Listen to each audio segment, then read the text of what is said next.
बहुत बहुत सम्मान के योग। बहुत बहुत सम्मान के योग प्यारे धर्म साथियों।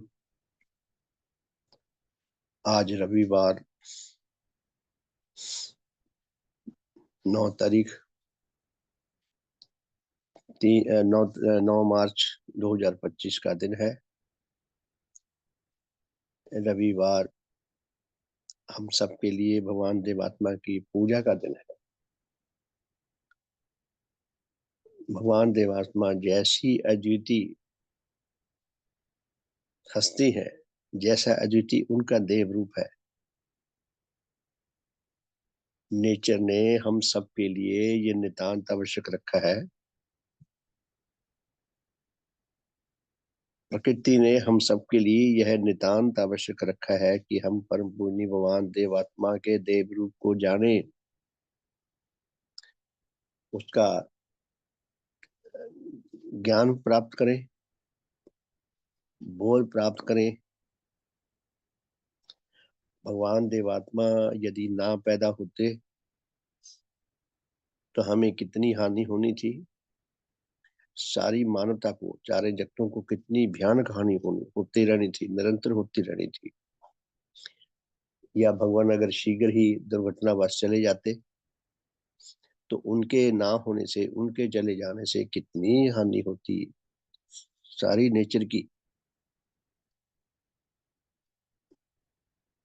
तो भगवान देवात्मा के देव रूप को जानना हमारे लिए नितांत आवश्यक है।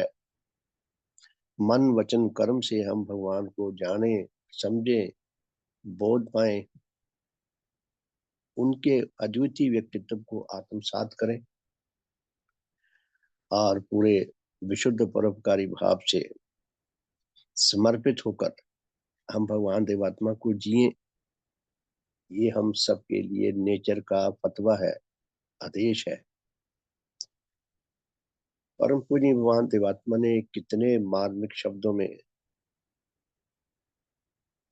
कितने वर्षों के अपने जीवन के कड़े अनुभव के बाद 4 शब्द कहे थे। काश हम उन शब्दों की आत्मा को पकड़ सके। भगवान ने क्या कहे थे शब्द? कि मैं अज्ञात हूं, मुझे दुनिया में कोई नहीं जानता, मुझे लोग जानते ही नहीं। साधारण दुनिया परस की दृष्टि से देखें तो इसमें क्या, इसमें हानि वाली क्या बात है? अगर आपको कोई नहीं जानता जानता तो आपको दर्पण क्यों हो रही है? दुनिया परस की भाषा और होती है, दुनिया परस मनुष्य की आकांक्षाएं, इच्छाएं और होती हैं। दुनिया परस मनुष्य का स्वभाव, उसका जीवन और होता है। दुनिया परस इंसान केवल अपने लिए जीता है। भगवान की तड़प ये नहीं कि दुनिया मुझे क्यों नहीं जानती। भगवान की तड़प ये है कि मुझे जानोगे तो तुम्हारी आत्मा की रक्षा और विकास का तुम्हारा मार्ग खुलेगा। तुम्हारा नीच जीवन, तुम्हारी नीच आकांक्षाएं, तुम्हारे नीच आकर्षण, तुम्हारी नीच घृणाएं नष्ट होगी। तुम्हारी आत्मा में कितना कुछ विकार भरा हुआ है, कितनी मैल भरी हुई है, कितनी नीचता भरी हुई है, वो सब विनष्ट होगी। तुम शुद्ध पवित्र आत्मा बनोगे। तुम्हारे ऊपर नेचर का विश्वव्यापी जो आध्यात्मिक रंग है वो चढ़ेगा।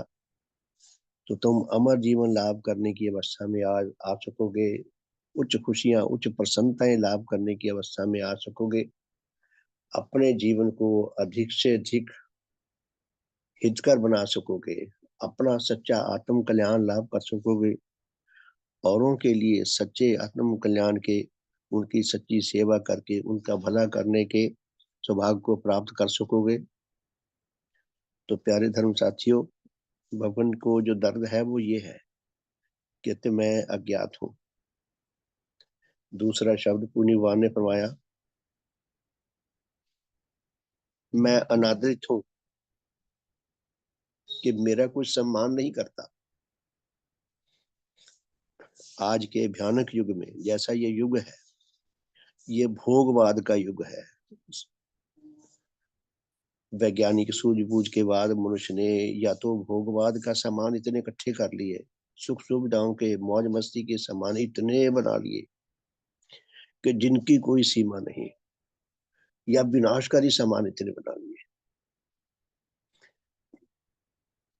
आज दुनिया में कोई किसी का सम्मान नहीं करता। सब अपने स्वार्थों की पूर्ति के लिए सम्मान करने का नाटक करते हैं। भगवान ने हमारा जो वास्तविक रूप है वो हमारे सामने रखा है। भगवान क्या कहते हैं कि मैं अनादृत हूं, मेरा कोई सम्मान नहीं करता।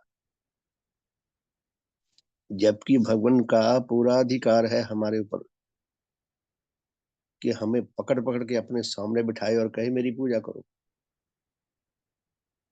सचमुच में ऐसी अद्वितीय हस्ती, ऐसा नेचर का अद्वितीय चमत्कार, काश इस चमत्कार का रहस्य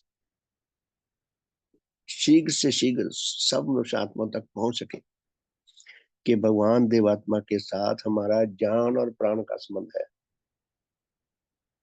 जिस तरह ये हमारा भौतिक सूर्य है, अगर ये ना होता, अगर हमारा ये सौरमंडल ना होता, यदि हमारी ये धरती ना होती, और ये धरती सूर्य से इतनी दूर है, जहाँ उचित गर्मी है उचित सर्दी है, बहुत दूर होती तो बहुत सर्दी होती, बहुत निकट होती तो हर वक्त आग का अंगारा बनी रहती। हमारी धरती सौरमंडल में ऐसे स्थान पर स्थित है कि हमारा इस धरती पे जन्म हुआ है।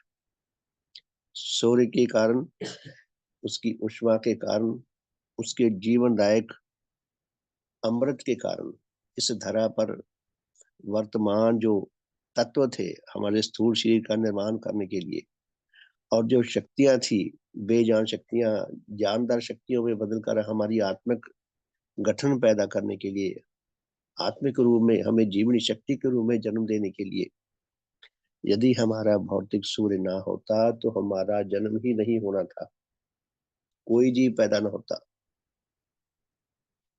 और फिर हम जितना अपने जीवन से आनंद लेते हैं, जितना उच्च खुशियां लाभ करते हैं, जितना सौभाग्य लाभ करते हैं, हम अपने जीवन से अधिक सेवा करके इस दुनिया को पहले से अधिक समृद्ध करने के लिए प्रयास कर सकते हैं। तो ये कुछ हमारे से ना होता तो भगवान देवात्मा अनादित नहीं, भगवान देवात्मा पूजा के युग है। हम भगवान देवात्मा की पूजा करके उनके ऊपर कोई एहसान नहीं करते। एहसान तो हमारे ऊपर हुआ है। प्रकृति माता ने भगवान देवात्मा धर्म गुरु के रूप में हमें प्रदान कर दिए, और हमें उनके श्री चरणों में ले आई प्रकृति माता। हमें कुछ कुछ समझ आने लगी।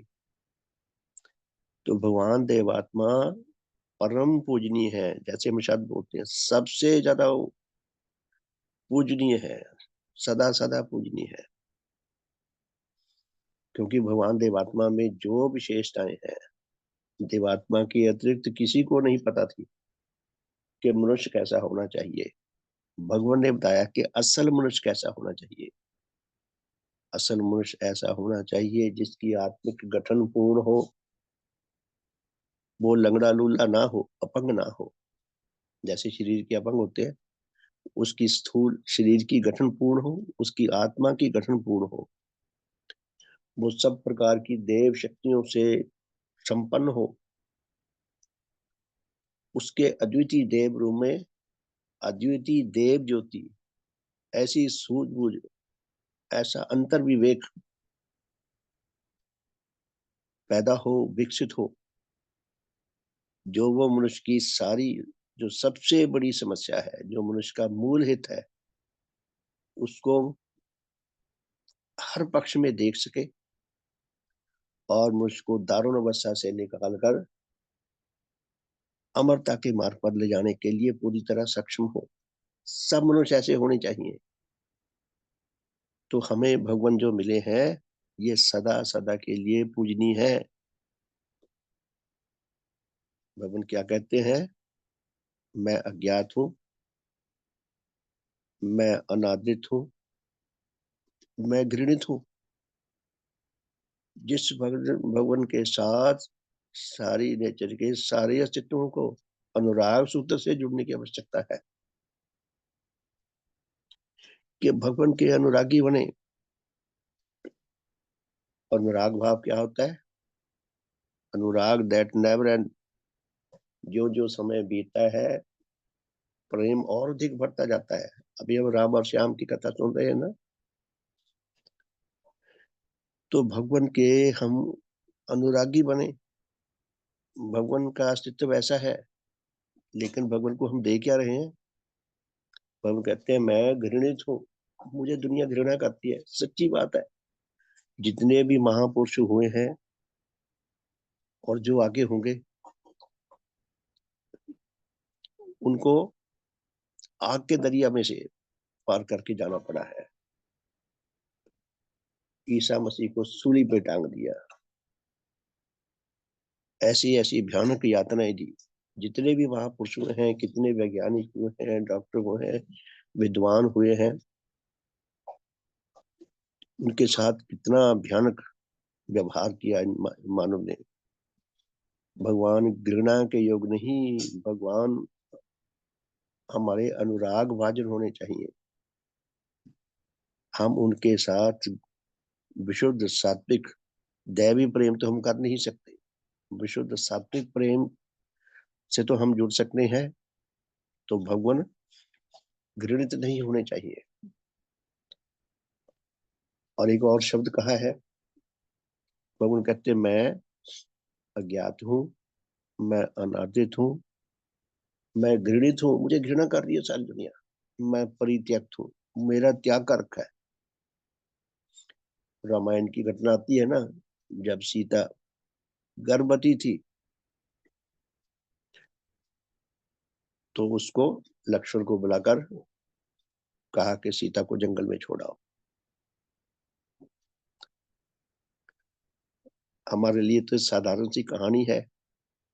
हम उस देवी के स्थान पर अपने आप को रखकर देखें कि यदि हम उस अवस्था में होते जिस अवस्था में सीता माता थी, और हमें हमारे संबंधी जंगल में छोड़ाते, वहां बताते जाकर कि श्री रामचंद्र जी ने आपका त्याग कर दिया, तो कितना बड़ा जुल्म हुआ है उसके ऊपर।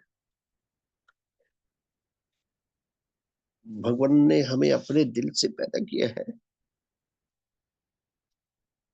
भगवान ने अपने हृदय से हमें जन्म दिया है।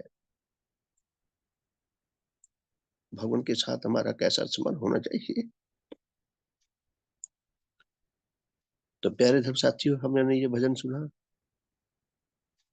श्रद्धेय श्रीमान देवर सिंह जी ने बड़ी कृपा की है, बहुत उपकार किया है कि हमारी कामना कैसी होनी चाहिए, हमारी आकांक्षा कैसी होनी चाहिए। तुम्हारा रूप जो भगवान मेरे सम्मुख में आ जावे, कि हे भगवान आपका जैसा सचमुच का रूप है, नेचर ने आपको जैसा बनाया है अंदर से बाहर से, जैसी आपकी आत्मिक गठन पूर्ण है, जैसी आपकी आत्मिक शक्तियां हैं, जैसी आपकी अद्वितीय योग्यता है, जैसा आपका जीवन लक्ष्य है, जैसे आपके अद्वितीय त्याग है, जैसे आपके अद्वितीय संग्राम है, जैसा वरदान आप हमें देना चाहते हैं, जैसा आप हमें बनाना चाहते हैं, हमें भी ठीक वैसा ही समझ आए। भगवान हमारे परम उपकारी हैं, और मनुष्य परम उपकारी को ही सबसे ज्यादा तड़पाता, दुख देता है। तो कितना सुंदर भजन है, कितनी शानदार, कितनी भव्य कामना है।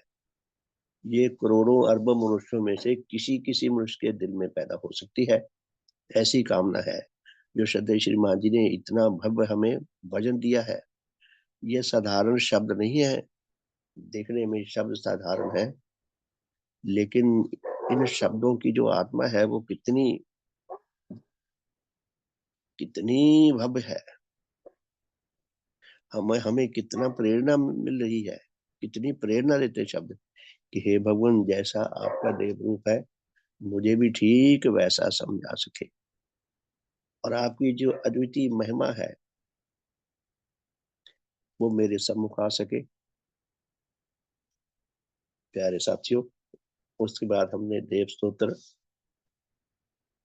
का पाठ सुना और व्याख्या सुनी।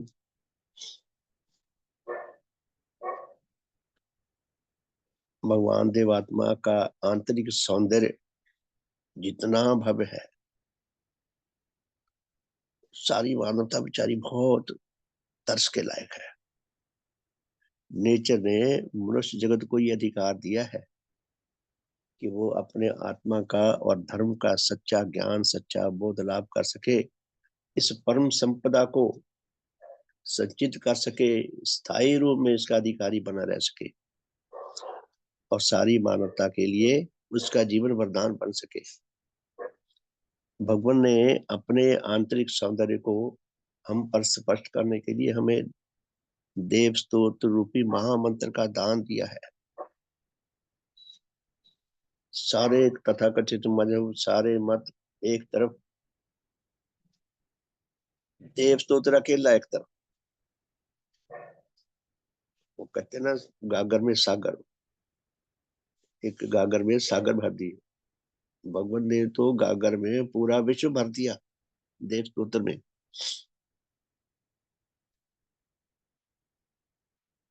देव स्तोत्र की हमने व्याख्या सुनी। हम देव स्तोत्र की आत्मा को, उसकी भव्यता को, उसकी अद्वितीय प्रेरणा को स्थायी रूप में लाभ कर सके और उसके अनुसार जीवन जीने के योग्य बन सके। नहीं तो बड़ी गति से जीवन हाथों से फिसला जा रहा है। मुझे ऐसा महसूस होता है, आपने भी बोध किया होगा, कि ऐसा लगता है जैसे आंख झपकते ही सब संडे आ गया। मुझे ऐसा प्रतीत हो, यूं आंख झपकी और संडे आ गया, एक हफ्ता निकल गया। इतनी जल्दी से निकल गया एक हफ्ता। एक हफ्ते में, एक सप्ताह में कितने घंटे हैं, कितने मिनट हैं, कितने सेकंड हैं। एक एक सेकंड हमारे लिए कितना मूल्यवान है। अगर हम सांसारिक दृष्टि से पैसा देकर अपने जीवन का एक एक सेकंड खरीदना चाहे तो कितना पैसा देना पड़ेगा। अरबों खरबों रुपया भी बहुत कम हो जाएगा अपने लिए जीवन का एक एक पल खरीदने के लिए। और बड़ी स्पीड से वो हाथों से निकला जा रहा है। हमें जितना बड़ा सौभाग्य मिला है, काश हम भगवान देवात्मा के हृदयगत भावों से ऐसे ऐसी भव्य कामना को जी सकें कि भगवान हृदय पे मेरे अधिकार हो तुम्हारा, अपनत्व मेरी जाए अधिकार हो तुम्हारा। मेरी स्वेच्छाचारिता, मेरा घमंड, मेरी ईर्ष्या, मेरा देश, मेरा स्वार्थ सब नष्ट हो।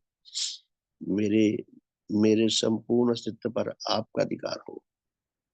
जैसा आप चाहें मैं सिर्फ वैसा करूं, क्योंकि उसमें मेरा सर्वांग कल्याण है। बहुत बहुत सम्मान के योग प्यारे साथियों,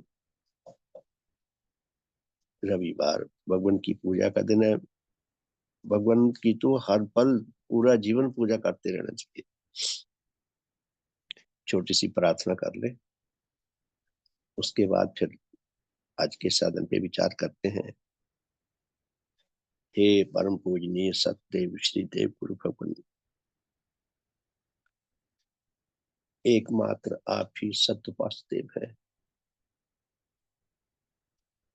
आप अद्वितीय देव ज्योति एवं अद्वितीय देव तेज से संपन्न देव जीवनधारी देवात्मा है।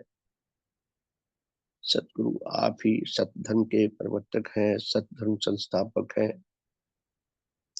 आप चारों जगतों का हर प्रकार से हित संपादन करते हैं। आप अधिकारी आत्माओं के सर्वांग कल्याण करते हैं। आप सच्चे धर्मदाता हैं। हे भगवान, हे सतगुरु, आपके देव ज्योति एवं देव तेज से सुसज्जित देव जीवनधारी सत धर्म प्रवर्तक सर्वहित संपादक अद्वितीय देव रूप को अद्वितीय सत्य पास देव रूप को सम्मुख लाकर हम अति तुच्छ आपके श्री चरणों में बारंबार प्रणाम करते हैं। आपको कोटि कोटि धन्यवाद देते हैं। सतगुरु, आपका शुभ हो, आपका हित हो, आपका मंगल हो, आपका कल्याण हो, आपका सदा सदा के लिए शुभ हो। आपसे यही आशीर्वाद दान मांगते हैं कि हे भगवान, हमें अपने देव ज्योति एवं देव तेज संपन्न देव प्रभाव अधिक से अधिक मात्रा में प्रदान करे। हमारा आत्म ज्ञान और धर्म ज्ञान विषय का अंधकार सारा दूर हो। आपके प्रदान किए जा रहे आत्मज्ञान और विज्ञान मूलक धर्म के सत्य ज्ञान को अधिक से अधिक मात्रा में हम लाभ करने के अधिकारी बन सके, लाभ कर सके। भगवान, हमारी नीचता, हमारी कायरता, हमारी दुर्बलता सब नष्ट हो, हम शुद्ध पवित्र आत्मा बन सके। हे दाता, हे सतगुरु, हमें ऐसा शुभ आशीर्वाद प्रदान करो। हमारा आज का साधन हम सबके लिए अधिक से अधिक हितकर, अधिक से अधिक कल्याणकारी, अधिक से अधिक मंगलकारी प्रमाणित हो। हमारी आत्माओं को सुधारने वाला हो, उभारने वाला हो, हमें अधिक से अधिक विशुद्ध भावों से सेवाकारी बनाने वाला हो। हे धर्म पिता, हमें ऐसा शुभ आशीर्वाद प्रदान करो। हमारा आज का साधन अधिक से अधिक सफल हो, संपन्न हो। बहुत बहुत समाज के योग प्यारे धर्म साथियों, आज रविवार भगवान देवात्मा की पूजा का दिन है। जैसा मैं अक्सर कहा करता हूँ कि एक तो होती है सिंबॉलिक पूजा, जैसे हम बाहर की करते हैं, भगवान की छवि को विशेष स्थान पे सजाते हैं, उनको प्रणाम करते हैं, उनकी महिमा के भजन सुनते हैं, देव स्तोत्र सुनते हैं, व्याख्या सुनते हैं, उपदेश सुनते हैं, देव आरती गाते हैं, प्रणाम करते हैं, भगवान की जय बोलते हैं। ये भी बहुत जरूरी है। यदि हमारे पास भगवान की छवि, उनके ये भजन, उनकी पुस्तकें, उनके ग्रंथ हैं, इनसे हमारी भगवान के प्रति एकाग्रता बनती है कि दुनिया से कुछ पल के लिए तो हमारा ध्यान बिल्कुल हट जाए, हमारा ध्यान केवल भगवान पर और उनके शिक्षा पर रहे। और दूसरी है आंतरिक पूजा, कि भगवान की अद्वितीय शिक्षा को, उनके अद्वितीय प्रभावों को लाभ करके हम आत्मसात कर सके, अपनी आत्मा का स्थायी रूप से अंग बना सके, पार्ट बना सकें। और जैसे ही भगवान हमें आज्ञा देते हैं, जैसे आदेश देते हैं, जैसे उन्होंने शिक्षा प्रभाव प्रभाव देते हैं, हम उनके अनुसार जीवन जीने के योग बन सकें, उनके अनुसार हम जीवन जीने लग सकें। ये भगवान की असली पूजा है। तो भगवान के साथ योग किए बिना, उनके साथ उच्च सूत्रों के द्वारा जुड़े बिना हमें देह प्रेरणाएं लाभ नहीं हो सकती। हम विशुद्ध रूप से परोपकारी नहीं बन सकते। हमें आत्मा का तथा धर्म का सच्चा ज्ञान और बोध नहीं मिल सकता। इसलिए भगवान देवात्मा के साथ जुड़ने के कुछ सूत्र हैं, जिनका हम हर बार ही रेपिटेशन करते हैं। हमें अपने आप को समझाना बहुत जरूरी है, बार बार याद कराना बहुत आवश्यक है, क्योंकि हमारा ध्यान और तरफ ही रहता है, दुनियादारी की तरफ। हमारे इधर ध्यान ही नहीं रहता जो हमारे लिए नितांत आवश्यक कार्य है, हम उसी को भूले रहते हैं। हमारे अस्तित्व में मूल क्या है? सबसे सबसे बड़ा, सबसे मूल है हमारा अपना आत्मिक जीवन। हम सारी उम्र शरीर को खिलाते हैं, पिलाते हैं, मौज करते हैं, मस्ती करते हैं, और आत्मा के बारे में ना कुछ जानते हैं, ना कुछ जानना चाहते हैं, ना हमें कुछ पता है। हम सारी आयु आयु पर्यंत हम अपनी आत्मा को भूखा मारते हैं। और नीच चिंताएं, नीच गतियां सारी उम्र कर करके हिमालय जैसे पहाड़ अपने सिर पर पापों के लाद लेते हैं। और फिर जब दुनिया से जाते हैं तो 33% परलोक संदेश में कहा है ना कि हम हमारे अस्तित्व का 33% परलोक में जाता है, 66% यहीं रह जाता है। तो क्या उपदेश में है कि एक तो हमारा शरीर और आत्मा, हमारा अस्तित्व, सॉरी, हमारा आत्मा और हमारा शरीर, और शरीर से जुड़े हैं धन संपत्ति और हमारे सारे संबंधी, और एक हमारा आत्मा। जब हम दुनिया से जाते हैं तो जाने के साथ साथ ये दुनिया छूट जाती है, शरीर भी छूट जाता है, शरीर से जुड़े हुए सब सुख सुविधा के सामान भी छूट जाते हैं, केवल आत्मा रह जाती है। 33% शरीर हो गया, 33% शरीर से जुड़े हुए सब संबंधी हो गए, 66% तो यही रह जाता है। और जो 33% आत्मा है वो सारी उम्र नीच चिंताएं करके, नीच घृणा करके, पाप कर्म करके, दुष्कर्म करके, शोषण करके, हत्याएं करके, लूट मार करके इतना कमजोर, इतना रोगी, इतना दुर्बल हो जाता है कि हमारे सर पर हिमालय जैसे पहाड़ों का पाप लद जाता है। और हमने आत्मिक रूप से जीने के लिए, उच्च भावों में जीने के लिए, उच्च विचारों में जीने के लिए कोई तैयारी नहीं की होती, यानी कि सैकड़ों प्रकार की आत्मिक बीमारियां लेकर परलोक में जाते हैं।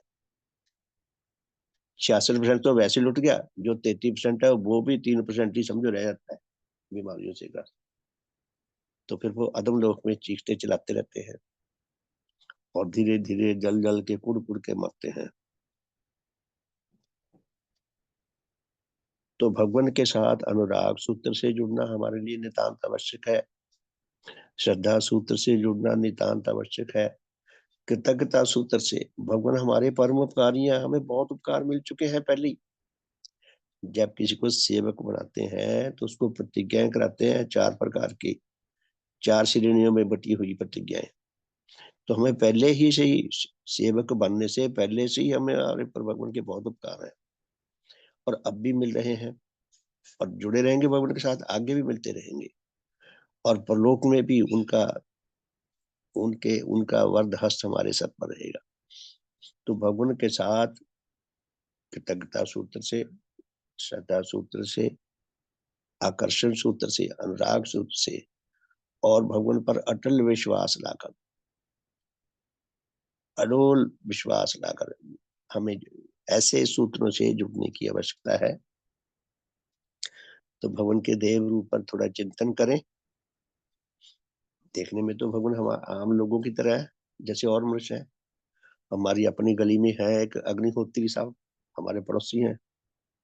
वो गोरे चिट्टे और बड़ी बड़ी मूछें, कद छोटा, उनकी पर्सनैलिटी बड़ी अजीब है, और वो बोलते भी कुछ अजीब टाइप से है। तो मैंने उनको कई बार कहा, मैं कहा जी मेरे दिल में आपके लिए बहुत सम्मान है, क्योंकि आपका वही गोत्र है जो मेरे सतगुरु का है, भगवान देवात्मा का अग्निहोत्री है वो। लेकिन उन बेचारों को समझे कुछ नहीं आता। हमें समझ आ गया, हमें कुछ ना कुछ समझ आ गया, हम भगवान के साथ जुड़ गए। तो भगवान की महिमा अगर हमें दिखती रहेगी, हम जुड़े रहेंगे। तो भगवान की महिमा को थोड़ा समझने का प्रयास करते हैं, ताकि हमारे अंदर कृतज्ञता भाव जागे, सुदृढ़ हो, श्रद्धा भाव जागे, सुदृढ़ हो, आकर्षण भाव भी जागे, और विश्वास भाव भी जागे। विश्वास के लिए तो भगवान ने मूल वाक्य दे दिया, इससे बड़ा ब्रह्म सूत्र और क्या हो सकता है भगवान के देव रूप के प्रति विश्वास भाव से भरने का। तो भगवान देव आत्मा क्योंकि परम पूजनीय है, सबसे बढ़कर श्रद्धा और अनुराग भाजन भगवान देवात्मा है। भगवान देवात्मा हमारे लिए सबसे बढ़कर श्रद्धा और अनुराग भाजन होने चाहिए। क्यों? इसलिए कि क्योंकि परम पूजनीय भगवान देवात्मा ही मनुष्य जगत के विकास क्रम में सत्य तथा शुभ के लिए पूर्णांग अनुराग और मिथ्या तथा अशुभ के लिए पूर्णांग घृणा की अति विचित्र, अति अलौकिक, अति सुंदर देव शक्तियां लेकर धरा पर आविर्भूत हुए हैं। ये शब्द बड़े सिंपल से हैं, लेकिन इनका अर्थ बहुत गहरा है। देवात्मा से पहले ये जो सत्य भगवान ने प्रकट किया है, किसी को नहीं पता था, ना था किसी के पास। भगवान देवात्मा जन्मजात सच्चाई के, सत्य के जितने पक्ष हैं, सबके पूर्ण रूप से अनुराग के रूप में, अनुरागी बनकर उभरे हैं। देखिए आज की दुनिया में जो कोई सत्य का गहरा सम्मान करता अनुरागी नहीं है,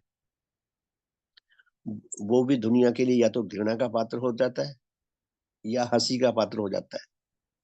हम देखते हैं ना, वो एक टीवी सीरियल आया करता था, ऑफिस ऑफिस, उसमें वो सद्दी लाल दिखाया है। वो बेचारा भोला है, सरल है और सच बोलता है, और सबके लिए हंसी का पात्र है। अपमानित करते हैं, शोषित करते हैं और उस पर हंसते हैं। भगवान देवात्मा अनुरागी हैं कि सत्य के लिए अपना सब कुछ मिटाने को, भेंट करने को तैयार है। और सत्य के 8 पक्ष है, भगवान ने बताया है, वरना हमें कुछ नहीं पता चल रहा था। भगवान की जीवन गाथा हमें तो पता चलता है। अग्रवाल साहब, आपका माइक ऑन है, कृपया माइक ऑफ कर लें। अग्रवाल जी, शुभ हो। तो भगवान देवात्मा सत्य के 8 पक्षों के अनुरागी हैं। नेचर में सत्य का सिक्का चलता है, नेचर में सदा सत्य की जय होती है, विजय होती है। हमारी ये विवशता है, हमें सत्य में जीना चाहिए, सत्य में जीकर ही हमारा कुछ हो सकता है, वरना हम मारे जाएंगे। भगवान देवात्मा सत्य के सब पक्षों के अनुरागी हैं। भगवान देवात्मा भलाई के, शुभ के सब पक्षों के अनुरागी हैं। भगवान देवात्मा मिथ्या के सब पक्षों के शत्रु हैं। लेश मात्र भी भगवान मिथ्या के साथ समझौता नहीं कर सकते। नेचर ने हमारे आगे कितनी अकाट्य हमारे आगे सत्य रख दिया कि अंधकार का और ज्योति का कभी मेल नहीं हो सकता। हम देख ले, मिला के टकरे मारते रहे सारी उम्र, कि अंधेरे को और ज्योति को दोनों को मिक्स करें, जैसे दूध में पानी मिक्स करते हैं। अंधकार का और ज्योति का कभी मेल नहीं हो सकता। जहां जहां ज्योति जाएगी अंधकार भागेगा, क्योंकि ज्योति है, अंधकार असल में है ही नहीं। ज्योति का ना होना अंधकार हमें लगता है। तो उसी तरह भगवान देवात्मा जो सत्य के अनुरागी हैं, वो मिथ्या के साथ लेश मात्र भी समझौता नहीं कर सकते। हम सभी मनुष्य करते हैं। भगवान ने जो पहली श्रेणी की हमारे से प्रतिज्ञा करवाई हैं, आप उनमें देखें, उन प्रतिज्ञाओं में एक भी वो प्रतिज्ञा नहीं है जो सत्यमूलक हो। कि पहली श्रेणी में जिसको ग्रहण किया जा रहा है उसे कहे कि मैं प्रतिज्ञा करता हूँ, मैं आज से कभी मिथ्या नहीं बोलूंगा, ऐसी कोई प्रतिज्ञा नहीं है। तो इसका अर्थ ये नहीं है कि भगवान ने हमें छुट्टी दे दी झूठ बोलने की। भगवान को पता है ये इतने दुर्बल आत्मा है, इनके अंदर से मिथ्या जाएगी नहीं। भगवान देवात्मा अशुभ के, बुराई के वैराग्य हैं, बुराई के प्रति गहरी घृणा है उनको। वो जानबूझकर अपने जीवन से किसी की हानि नहीं कर सकते। वो जानबूझकर किसी को मिथ्या बात को सच कह कर नहीं बता सकते। 100% विश्वास के योग है, अद्वितीय उपकारी है। हमारे अस्तित्व का जो सबसे मूल्यवान अंश है, हमारा आत्मिक जीवन, उसके सर्वांग रक्षक और विकासक है। और शेष सारी दुनिया अंधी है। 8 अरब की आबादी में आत्मा के एकमात्र सच्चे चिकित्सक, सच्चे डॉक्टर केवल देवात्मा है।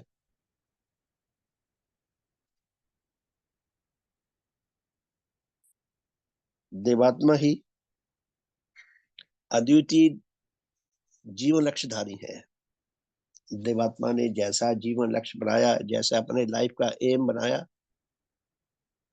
देवात्मा के अतिरिक्त देखिए और कोई नहीं है दुनिया में जिसने अपने जीवन का ऐसा लक्ष्य बनाया हो।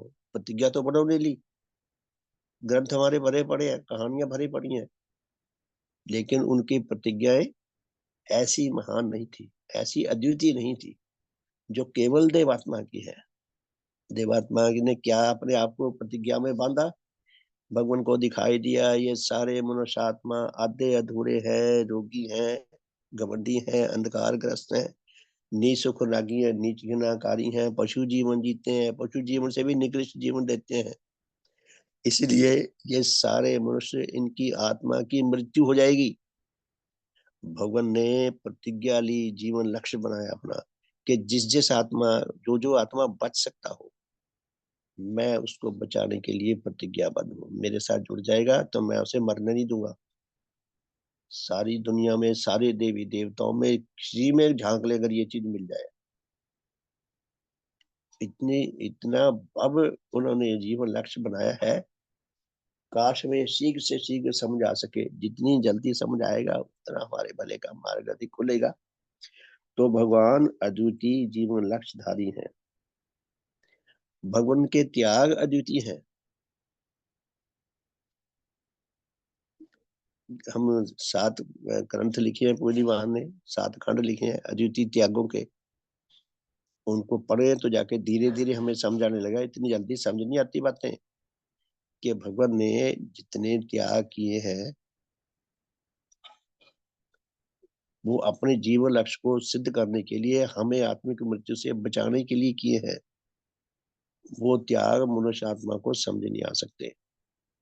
यदि कभी विज्ञान इतनी उन्नति कर गया कि विश्व में कभी ये नेचर में ये सर्वे हो कि सबसे ज्यादा दुख किस मनुष्य को मिला था, तो डेफिनेटली भगवान देवात्मा सबसे ज्यादा उनको कष्ट मिले थे। अद्वितीय त्याग किए थे उन्होंने, अद्वितीय प्रकार के उनको कष्ट मिले, ऐसे कष्ट जो हमारे कष्टों से बहुत ऊंची श्रेणी के हैं। आप देखें वनस्पति जगत, ऐसा लगता है जैसे भगवान देवात्मा का देव रूप वनस्पति जगत के समतुल्य है। वनस्पति जगत, हम बीज बीजते हैं जमीन में, दुनिया भर की गंदगी देते हैं बीज को, मिट्टी, पानी, पानी भी खराब देते हैं, धूप, गर्मी, सर्दी, और ऐसी ऐसी खाद देते हैं जो छड़ान से भरी हुई, बदबू से भरी हुई, गंदगी से भरी हुई, पता नहीं क्या क्या देते हैं। और वो इतना मिट्टी लेकर, बेजान शक्तियां लेकर, गंदगी खाकर हमारे लिए सुंदर सुंदर फल फूल, सुंदर सुंदर सब्जियां, सुंदर सुंदर तरकारियां, सुंदर सुंदर सूखे मेवे, पता नहीं क्या क्या कुछ देता है। साफ सुथरी शुद्ध ऑक्सीजन बनाकर देता है। हम हवा को गंदा करते रहते हैं, वनस्पति जगत उसे शुद्ध करके हमें ऑक्सीजन के रूप में देता है, और शुद्ध पानी हमें देता है वनस्पति जगत अपने क्रम में। तो भगवान देवात्मा ठीक बिल्कुल वैसे ही, इतना समर्पण, इतना अद्वितीय हमें वो फल दे रहे हैं कि जिसका हम, इसको हम आंक भी नहीं सकते भी हमें क्या दे रहे हैं। ऐसा लगता है भगवान के घर में, उनके वंश में, उनके जगत में हम पागल पैदा हो गए। पागलों को संभालना माता पिता के लिए, बेचारों के लिए कितना कष्ट होता है। बस इनका पढ़ने में कुछ नहीं आ रहा, मैं मरे जा रहा हूँ इनकी ओर से। तो प्यारे साथियों, कि भगवान देवात्मा के त्याग अद्वितीय, उनके समर्पण अद्वितीय। भगवान देवात्मा अद्वितीय शिक्षा के दाता है।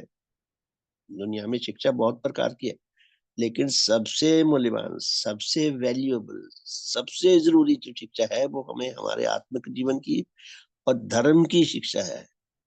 क्योंकि हमारे आत्मिक जीवन की शिक्षा मिलेगी, हमें उच्च बोध मिलेंगे, उच्च बल मिलेगा, धर्म की सच्ची शिक्षा मिलेगी, तभी हमारी जो अस्तित्व का सबसे मूल्यवान अंश है, हमारा आत्मिक जीवन, उसकी रक्षा और विकास हो सकेगा, वरना हम बच नहीं सकेंगे।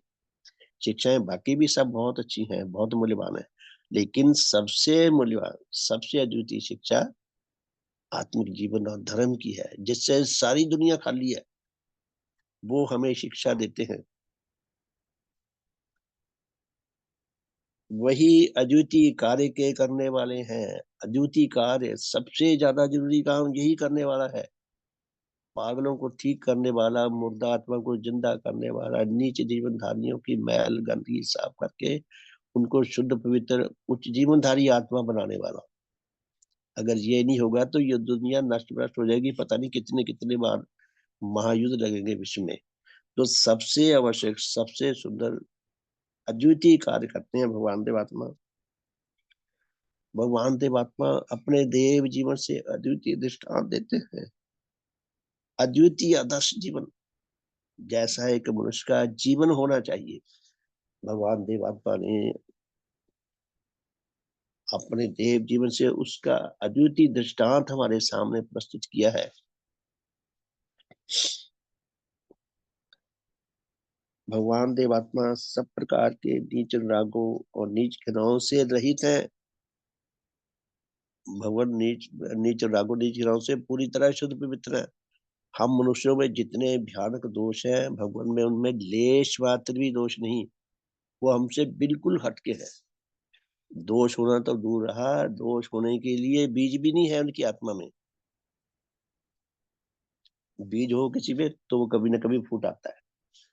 जब ऐसा कोई भाव ही नहीं है तो उससे नीच राग नीच घृणा पैदा ही नहीं हो सकते।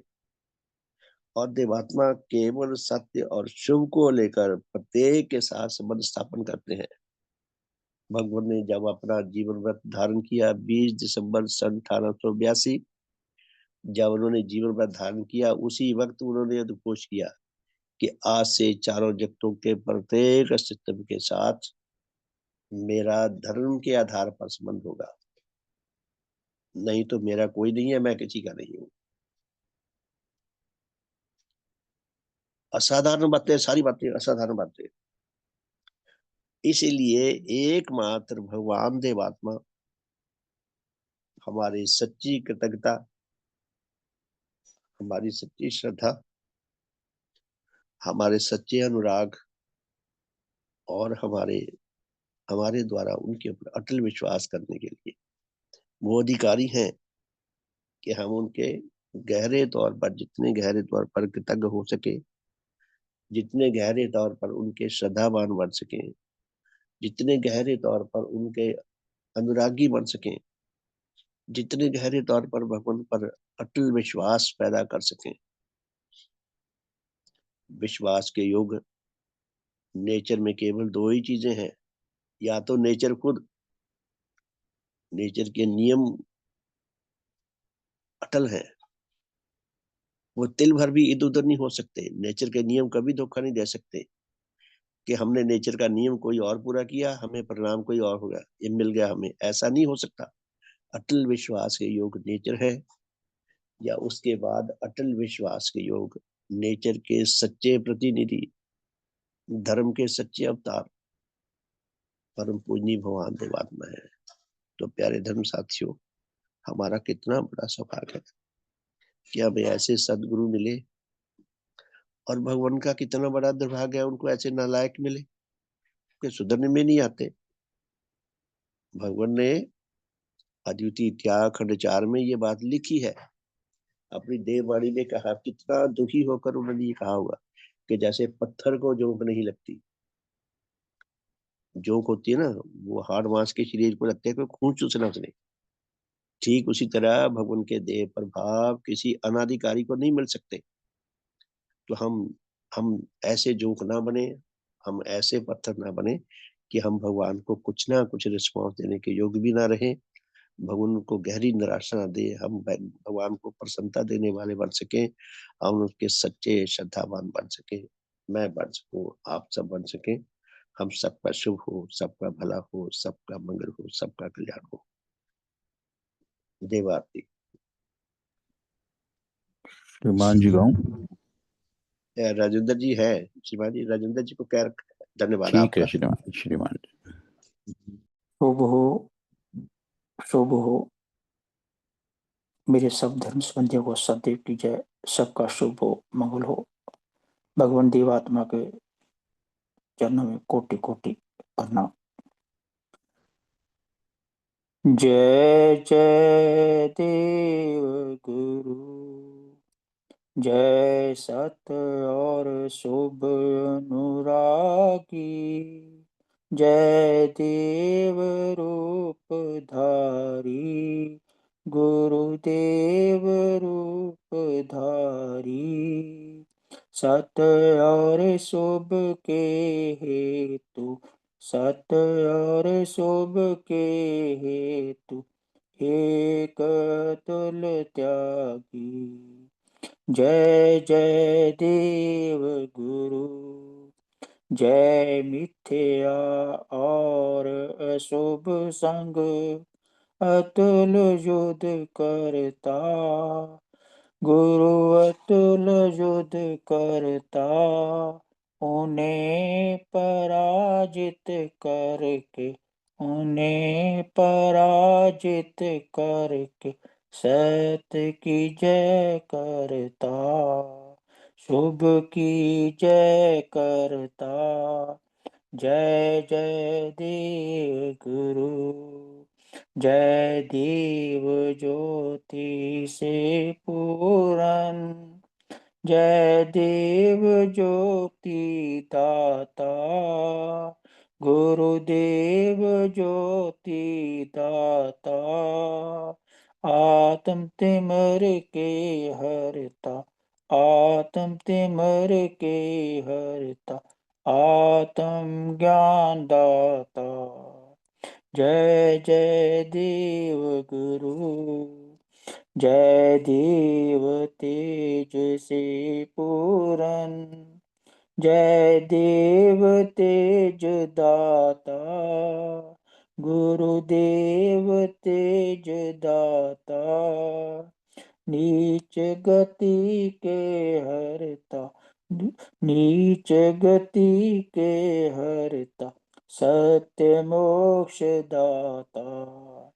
जय जय देव गुरु, जय देव तेज संचारक, जय पाप मैल हरता, गुरु पाप मैल हरता, हृदय निर्मल करता, हृदय निर्मल करता, पुत्र रूप दाता। जय जय देव गुरु, जय उच्च भाव उत्पादक, जय उच्च गति दाता, गुरु उच्च गति दाता, पूर्ण आत्म विकासिक, पूर्ण आत्म विकासिक, आत्मिक बल दाता। जय जय देव गुरु, जय सकल सत्य के पोषक, जय सब मिथ्या हरता, गुरु सब मिथ्या हरता, सकल हितों के साथी, सकल हितों के साथी, समोचित सुख दाता। जय जय देव गुरु, जय जीवन रस संचारक, जय अमृत दाता, गुरु अमृत दाता, आत्म पतन के नाशक, आत्म पतन के नाशक, जय जीवन दाता।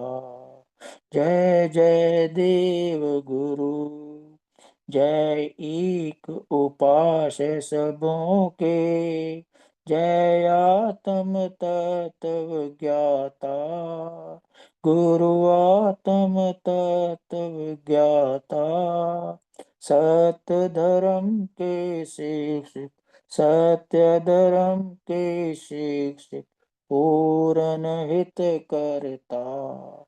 जय जय देव गुरु, जय अतुल दान के दाता, जय देव रूप धारी, गुरुदेव रूप धारी, दान तुम्हारा पाकर, दान तुम्हारा पाकर, धन हो नर नारी।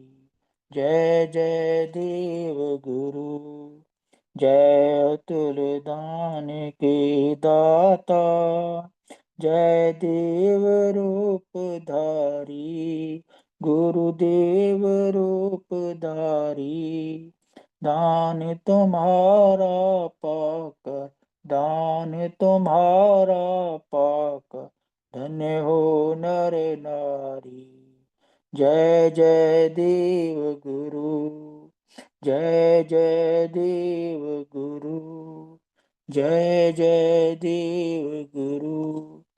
भगवान देवात्मा की जय, भगवान देवात्मा की जय, भगवान देवात्मा की जय, भगवान देवात्मा की जय। सबका शुभ हो, मंगल हो। शुभ हो, धन्यवाद जी। शुभ हो जी, सबका शुभ हो, सबका हित हो, सबका मंगल हो, सबका कल्याण हो, हमारे शुभ परिवार का शुभ हो, हमारी ये मंगल यात्रा सदा सदा चलती रहे, सारे मनुष्य जगत को इस धर्म यात्रा में जुड़कर सच्चा आत्म का लाभ करने का सौभाग्य मिले। सब में उच्च प्रेम आए, उच्च एकता आए, उच्च मेल आए। भगवान की कृपा जो हम पर निरंतर बरस रही है, हम उसका एक सदुपयोग करने के योग हो सके।